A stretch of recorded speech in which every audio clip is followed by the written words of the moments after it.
আপনি কি জানেন যে একটা কথা শুনেই ক্রস চেক না করে অ্যাকশনে যাওয়াতে কত পরিবার ভেঙে যায়, কত সম্পর্ক ভেঙে যায়?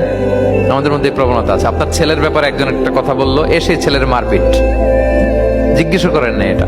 আপনার মেয়ের ব্যাপারে একজন এসে একটা বাজে কথা বলছে, এসেই আপনি মেয়ের সাথে খারাপ আচরণ।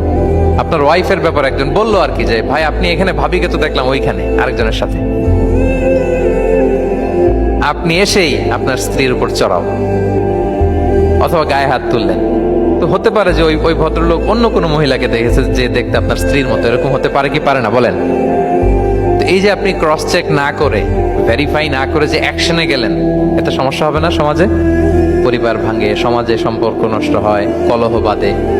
এই জন্য আল্লাহ তাআলা বলেন যে সোসাইটিটাকে যদি পিসফুল করতে চাও, ইদা জাআকুম ফাসিকুম বিনাবাইন ফাতাবায়ানু, নিউজ আসলেই বিশ্বাস করো না, you have to cross check.